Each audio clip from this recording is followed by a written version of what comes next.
Have you ever been there? Nodding along in a conversation, big smile, trying to keep up. And then you realize, oh, wait, I completely missed what they just said. Or, even worse, the punchline. Oh, absolutely. It's that feeling, right? Like you're chasing a runaway train made of words. Exactly. Yeah. Or like trying to catch a butterfly in a hurricane. It's Hmm. this chaotic, sometimes really overwhelming thing, especially for non-native speakers. It really is. So in this deep dive, we've got a mission. We want to unpack the 7 big reasons why understanding spoken English can feel like climbing a mountain. Hmm. But more than just the problems, we want to give you actual practical strategies, tools, really. Yeah, actionable things you can use. We're talking turning your ears into, like, listening superheroes, ready for anything. Love that. Superhero ears. And our first challenge, getting to grips with all those different accents and pronunciations, that's a big one. It really is. Picture it. You've been practicing hard, maybe with standard American English from an app or something. You feel like you're getting it. Yeah, you're feeling confident. Then you run into someone with, say, a really thick Scottish brogue, or that musical Australian twang, or even a sharp South African lilt. And boom, it feels like score one again. Like a whole new language almost. It's so jarring, isn't it? It absolutely is. And the reason it throws us so much is that accents aren't just slightly different sounds. They bring unique pronunciation patterns, completely different intonation, and sometimes even their own vocabulary. English is global, right? So you get countless variations. Think about the rolled R in Scotland, Right. or those sort of clipped vowels in Australian English, or softer consonants in some Caribbean dialects. Each one is a new puzzle for your brain. So it's not just learning sounds. It's like Yeah. you have to retrain your brain to notice things it previously just tuned out as noise. Is that the perceptual narrowing thing? Exactly. Your brain is efficient, you see. It learns the sound building blocks phones of your native language really early on. If English uses sounds that aren't in that native toolkit, like the V in think or this, well, your brain genuinely struggles to even hear it properly at first. All right. So someone who speaks, say, Spanish or Mandarin might hear think as sink or fink. It's not that they aren't listening. Their auditory system isn't primed for that specific sound. Wow. Same with tiny vowel differences. Ship versus sheep, or bat versus bet. Subtle, but they change the meaning completely. Missing those is easy if your brain hasn't had enough exposure. It's literally rewiring. And it's not just the sounds. You said intonation, too, the melody of the language. Oh, definitely. Intonation, the rise and fall of pitch, is huge. It varies wildly and can totally mislead you. How so? Well, take British English. Sometimes a statement ends with a rising pitch. To an American ear, that might sound like a question, even if it's not meant to be. Right. I think I've heard that. Or Australians sometimes use uptalk. They might say, I'm going to the shops, with that upward inflection. If you expect a statement to sound flat or go down at the end, that rising tone can be really confusing. Even if you know all the words. Exactly. The melody throws you off. And then there's the vocabulary. Accents often come with their own words, don't they? Tied to the region. Spot on. You hear a British person talk about a lorry instead of a truck, or the boot instead of the trunk, or calling something cheeky. Or arvo for afternoon in Australia, right? And they barrack for a team. Precisely. And Americans have awesome or just truck. These little regionalisms create instant gaps if you're not familiar with them. Leaves you feeling a bit lost. Okay, so it's complex. How do we start training these superhero ears for all this diversity? You mentioned strategic immersion. Strategic immersion is key. You have to break out of your listening bubble. Don't just listen to one type of English. So mix it up. Actively mix it up. Want British English? Try the Great British Bake Off or Sherlock. For American, maybe Stranger Things or The Office. Okay. Australian, check out Kath and Kim or the kids show Bluey. It's actually great for accents. Irish. Dairy Girls is fantastic and hilarious. Yeah, I've heard good things. And don't forget YouTube. It's a goldmine for accents. Find vloggers from different places, UK, US, Canada, South Africa, Jamaica, anywhere. The more variety, the better. Exactly. The more accents you feed your brain, the bigger its mental library of sounds becomes. Unfamiliar accents start to feel less, well, alien. Makes sense. Yeah. What about tools like subtitles? Are they helpful or a crutch? They're an invaluable tool, especially at the start. Your secret weapon, really. Okay. Watching with English subtitles helps you connect the sounds you hear to the written words. You start spotting those pronunciation differences. So start with them on. Yeah, start with them on. Then, as you get more comfortable, challenge yourself. Turn them off for bits. then maybe completely. Most streaming platforms let you do this: Netflix, BBC iPlayer, YouTube. Got it. And pair that with minimal pair practice. That's exercises focusing on telling apart similar sounds, like ship and sheep or think and sink. Oh, okay. Specific ear training. Exactly. Websites like minimalpairs.com or apps like Elsa Speak are great for drilling those specific tricky sounds. What about shadowing? I've heard that mentioned. Shadowing is powerful and, yeah, often overlooked. It's basically mimicking. How does it work? You listen to a short clip, maybe 10, 15 seconds. Could be from Harry Potter for British or Friends for American. Then you repeat it back exactly as you heard it. Copying everything. Everything. Accent, rhythm, intonation, tone. You're building muscle memory not just for listening, but for speaking, too. It helps internalize the sounds. Like repeating Hermione's, it's Leviosa, not Leviosa. Perfect example. Doing that helps lock in British pronunciation and stress patterns. You know, that reminds me of watching Kiki Blinders. Those Birmingham accents were so thick at first. Oh, yeah, tough one. Tommy Shelby saying, all right, like, all right, Yeah. or using mate all the time. Right. I was lost. But using subtitles, I started noticing patterns, like going to, becoming gonna, or that tag question in it. Ah, so you started decoding it. Exactly. And after a while, I tried rewatching a scene without subtitles, and honestly, I was shocked. I could actually follow a lot more. My brain had started tuning into the rhythm. That's brilliant. It shows how exposure and active listening work. Your brain adapts. It really does. And that brings up another point. Accents carry cultural weight, you know? How so? Well, a Cockney accent in London might signal a working class background. Received pronunciation, or RP, often sounds more formal or educated. Okay. In the U.S., a Southern drawl might suggest warmth, but it can also, unfortunately, trigger stereotypes. Understanding these associations adds another layer to your comprehension. You can anticipate vocabulary or tone sometimes. That's interesting. So how can someone put this into practice? Like a weekly plan? Yeah, a plan helps structure it. How about a 4-week mission for accents? Let's hear it. Week 1. Pick a British show, maybe Downton Abbey. Watch with subtitles for 20 minutes daily. Your mission. Note down 5 new words or pronunciations you hear. Focus on tricky sounds. Okay, 20 minutes daily, subtitles on, focus on new stuff. Got it. Week 2. Switch to an American show. Brooklyn Nine-Nine, maybe. Reduce subtitles, try having them on only 50% of the time. Really focus on catching contractions like gonna, wanna. Bit more challenging. Less subtitle support. Focus on contractions. Week 3. Time to be brave. Listen to an Australian podcast like All Aussie Mystery Hour. No subtitles this week. Pause and replay cricky bits as much as you need. Tune into the rhythm. Okay, audio only, no subtitles. Active listening. Week 4. Find a YouTube panel discussion with mixed accents, British, American, maybe Australian or others. Your goal: summarize the main points, test your comprehension across different speakers. Testing the integration. Nice. And a pro tip for this whole accent mission: start with accents that are closer to what you already know. Okay. Gradual steps. Yeah. If you're comfy with American English, maybe try Canadian next. Don't jump straight into, say, a heavy Scottish accent or Jamaican patois unless you're ready for a steep climb. Build confidence first. That makes a lot of sense. Okay, so we're training for accents. But what about just the sheer speed?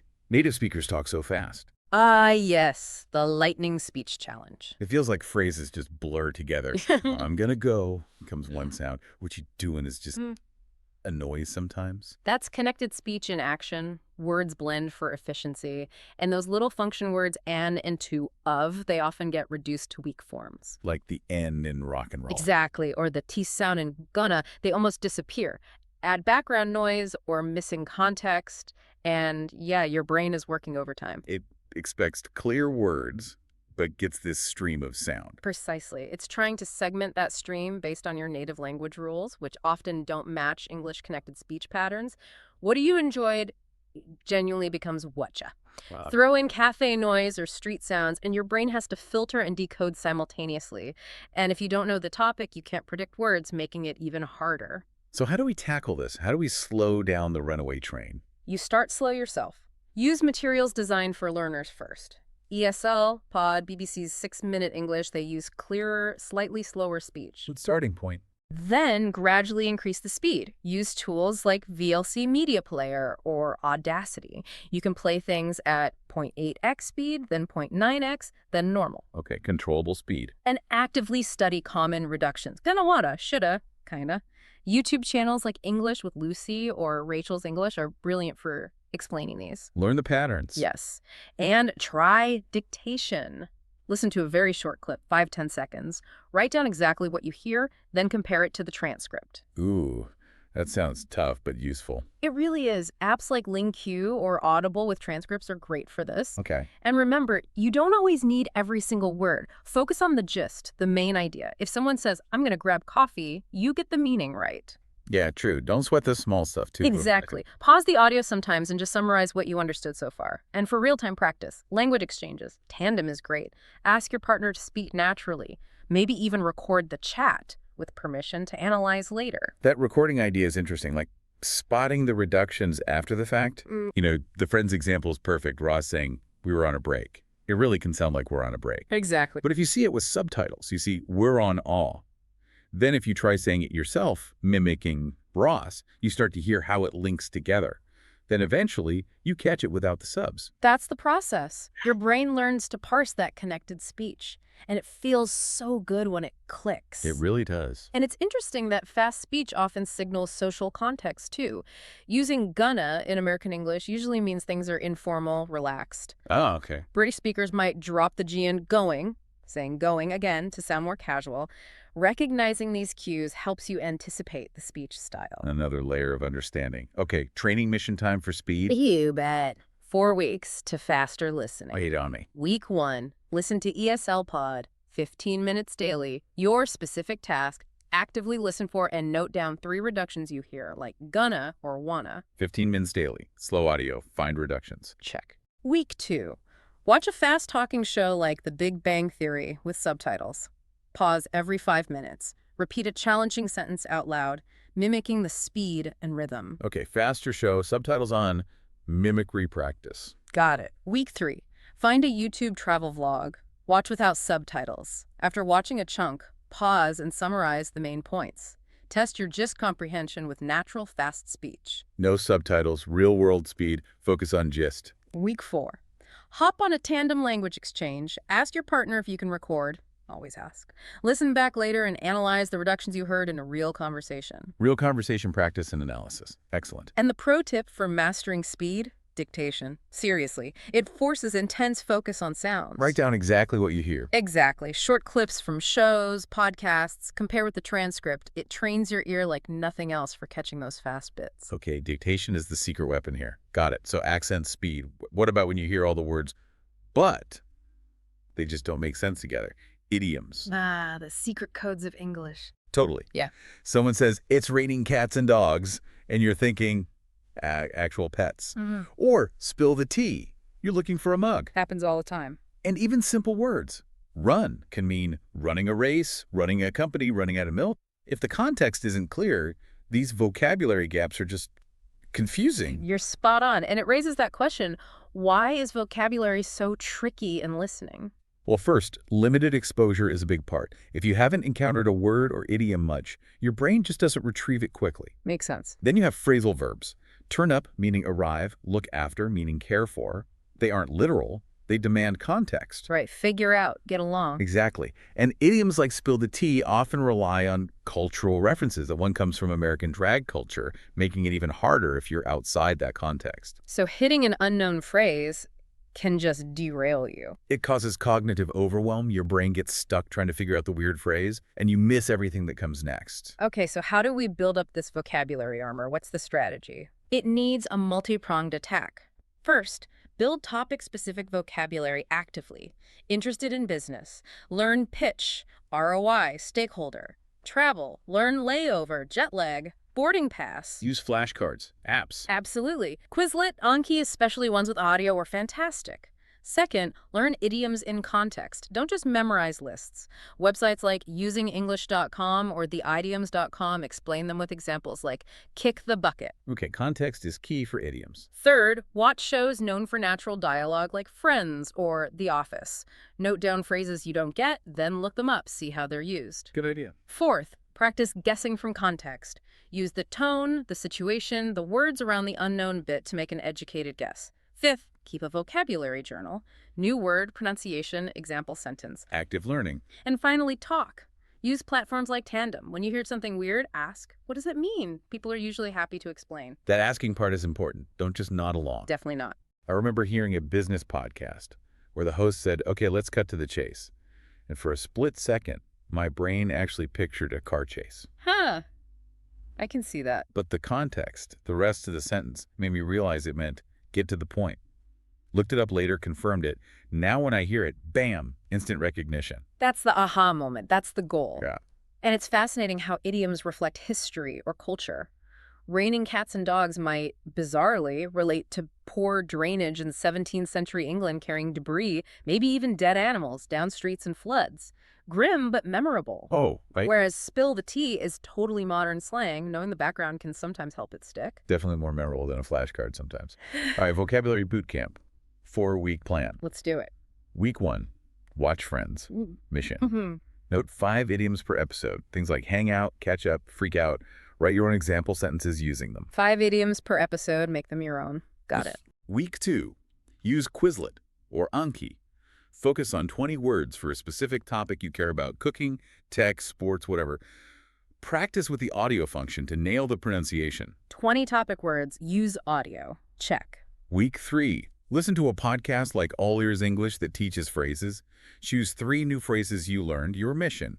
Use them naturally in a tandem chat that week. Learn and actively use 3 phrases. Good one. Week 4, find a news article online, maybe from the BBC. Read it while listening to the audio version if available. Highlight and look up unfamiliar words. Build that active vocabulary. Read and listen combo. Focus on unknown words. Solid. And a really useful pro tip for vocabulary. Focus on high-frequency phrasal verbs. Like pick up, figure out. Exactly. Get up. Go on. Look for... They are everywhere. A book like English Phrasal Verbs in Use can give you a huge boost quickly because they're so common. Smart. Focus on the most common ones first. Okay, now for something that feels like level boss difficulty. Group conversations. The auditory chaos. Totally. A podcast with multiple hosts, a work meeting, even just chatting with friends. Voices overlap, people interrupt, topics change on a dime. It's so hard to follow, especially if it's audio only, like a podcast. It's a huge challenge. Your brain is trying to track multiple speakers, accents, speeds, topics, all at once. Yeah. Overlapping speech makes it hard to isolate who's talking. Rapid topic shifts mean you're constantly readjusting context. It's major cognitive overload. And without seeing faces or gestures, you lose so many cues about turn-taking and emotion. So how do we even begin to untangle that knot? Start with controlled chaos. Find podcasts with just 2 or 3 clear speakers. The Moth is great for stories, how I built this for interviews. Use transcripts at first to help you track who's saying what. Okay, limited speakers. Use transcripts as training wheels. Exactly. Also, watch talk shows. The Graham Norton Show is brilliant for this. Use subtitles. Notice the language people use to jump in if I could just add or building on that or to signal topic changes. Learn the transition phrases. Yes. And if you can watch, pay attention to body language. Someone leaning in, raising a hand, they often signal an intention to speak. Good point. What about audio-only practice? Podcasts like This American Life are good, again, with transcripts. Try dictating a short segment where multiple people talk. It forces you to really listen and separate the voices. I remember being at this language meetup. The conversation went from the movie Inception to The Matrix to suddenly complaining about the price of popcorn at the cinema. Haha, classic conversational whiplash. Totally. But after practicing listening to talk shows, I started catching those little segues like, oh, that reminds me, or speaking of movies. And suddenly, I could actually follow along better, even jump in without feeling completely lost. That's fantastic. You started recognizing the navigation signals. Yeah. And it's worth remembering, group interaction styles vary culturally. Americans might interrupt more enthusiastically, seeing it as engagement. British speakers, especially in formal settings, might prefer more structured turn-taking. Australians often use a lot of humor and playful teasing in groups. Knowing this helps you anticipate the flow. Okay, group conversation training plan. 4 weeks. Let's get it. Week 1, listen to the Moth, use the transcript, focus on identifying who is speaking and summarizing their main point. Just track the basics. Identify speakers and points with transcript. Janet. Week 2. Watch The Graham Norton Show with subtitles. This time, focus specifically on how people interrupt or transition between topics. Note the phrases they use. Subtitles on. Focus on interruptions and transitions. Check. Week 3. Join a small group chat on Tandem. maybe 3-4 people. Don't try to follow everyone. Your goal. Focus on fully understanding one person's point before trying to catch the next. Small group, focus on one speaker at a time. Good strategy. Week 4, watch a reality show with group dynamics, maybe MasterChef. Try it without subtitles. Afterwards, try to summarize the main points of the group discussions or judging segments. No subtitles, real group interaction, summarize discussions, challenge mode. And a quick pro tip here, start with content where speaker changes are really clear, like The Moth, where one person tells a story. Then move to more chaotic stuff like reality TV, Survivor is fake chaos, Yep. gradual exposure. Build up the tolerance for chaos. Got it. Okay. Next challenge. Understanding context and tone. This feels subtle but crucial. Hugely crucial. Like someone says, oh, great, sarcastically, and it means the exact opposite. Or the difference between a formal let's touch base and a casual let's catch up. Missing the tone can lead to big misunderstandings. Absolutely. And why is tone so tricky? Well, unfamiliar contexts play a role. Casual pub talk sounds very different from textbook English. True. Cultural differences in directness matter, too. Think British understatement, it's not bad, might mean it's fantastic, which is baffling if you expect directness. Right. Emotional tone, carried by pitch rising for surprise, falling for certainty, word stress changing, meaning I didn't say that versus I didn't say that. And humor, especially sarcasm, varies so much by region. It's a complex mix. So how do we tune our ears for these subtleties? How do we catch the real meaning? Exposure to variety is key again. Listen to different genres. TED Talks for formal, persuasive tones, YouTube vlogs for casual banter, comedy shows for sarcasm training, This American Life for emotional storytelling. Mix it up for tone, too. Definitely. If you can watch, study body language. The Office is a masterclass in nonverbal cues, matching or mismatching vocal tone. Yes. Learn pragmatic phrases, the little signals people use. Just kidding, no offense, but... Me if honest. Yeah, sites like Fluent U can help here. Try role-playing different scenarios, practice a formal job interview tone versus a casual chat tone. And crucially, in real life, ask for clarification if you're unsure. Sorry, was that serious or were you joking? Or how did you mean that? Overcoming the fear of asking again. It's vital for tone. I can see that. Yeah. Like if a colleague says, that's a great idea, completely flatly, maybe with an eye roll, if you've practiced recognizing sarcasm, you won't take it literally. You might even chuckle knowingly. Exactly. You avoid the awkwardness because you understood the real message, not just the words. Yeah. And culture shapes this so much. British sarcasm, as we said, often uses understatement. Americans might be more expressive, more overtly emotional in their tone. Australians often use a playful, teasing tone.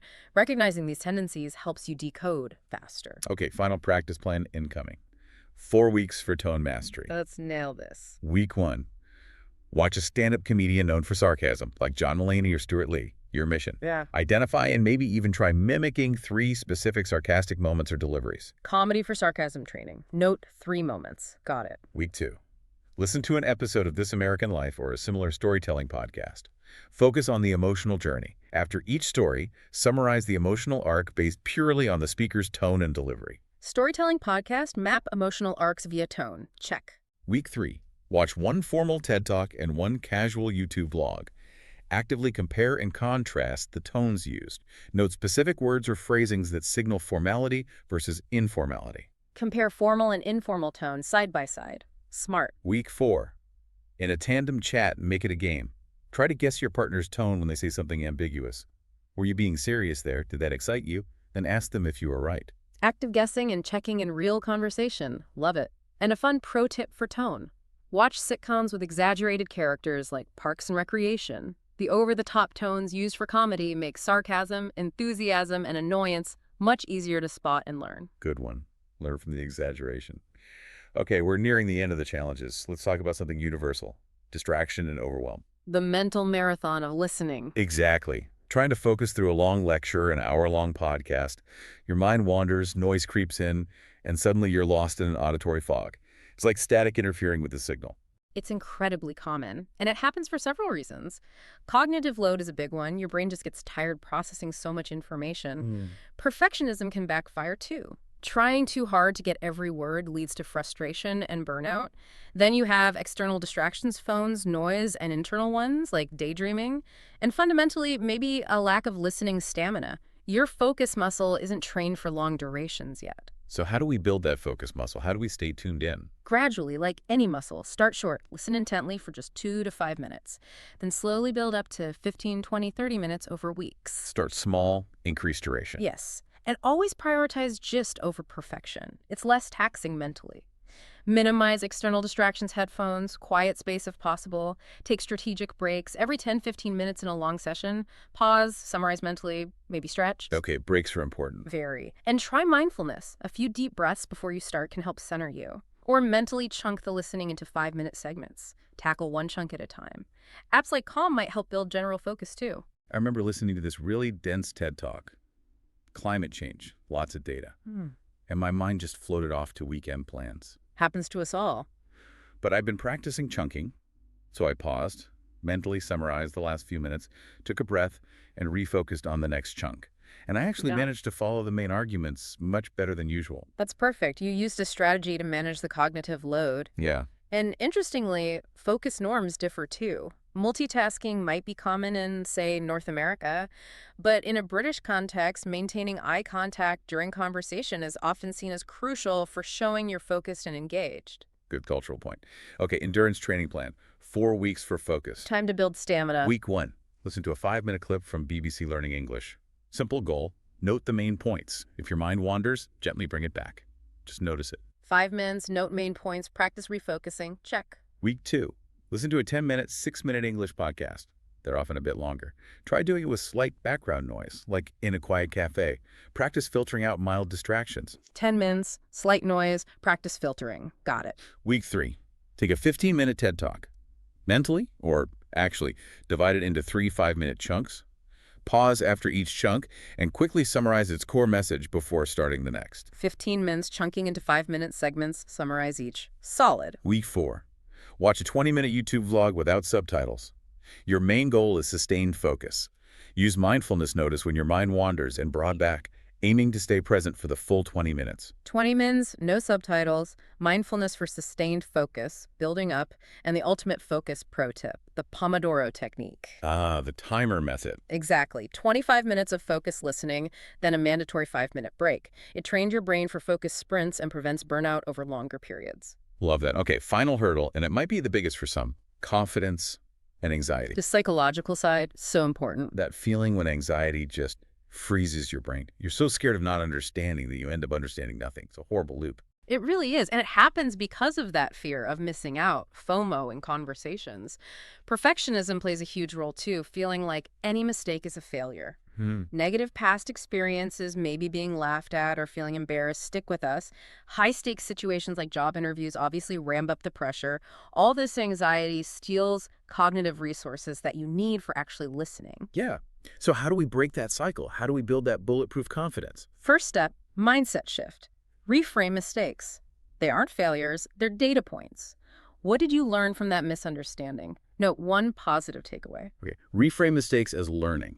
Second, start super low stakes. Watch cartoons, simple language, lots of visuals. Use supportive chat partners on Tandem who know you're learning. Safe spaces. Exactly. Third, use positive self-talk. Instead of, I'm going to mess this up, try, it's okay if I miss things, I'll focus on the main idea. Fourth, join communities like Hello Talk where everyone is learning and non-judgmental. Strengthen numbers. Fifth, simulate high-stakes situations in a safe way. Practice job interview questions with a tutor on Reply.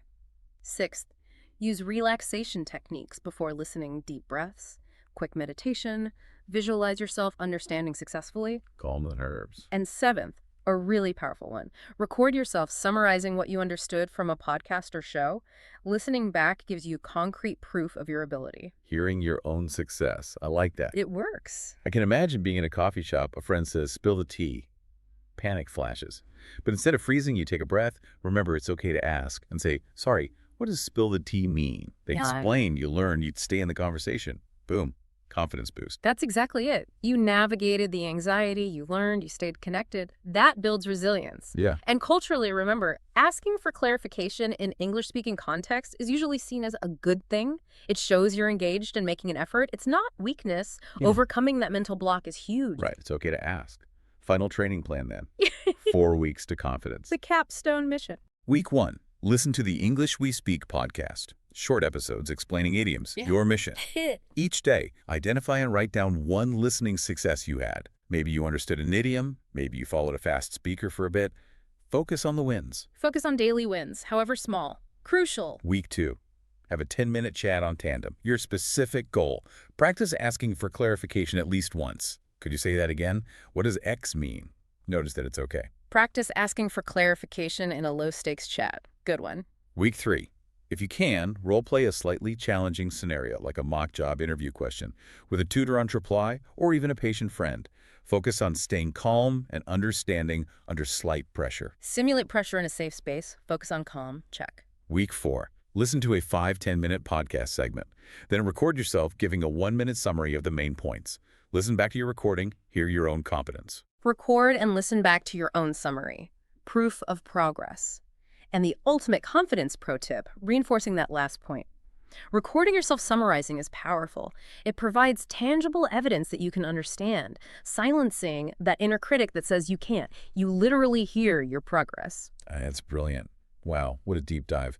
We've gone from the chaos of accents and speed through tangled group chats and tricky tones, right up to building focus and that vital confidence.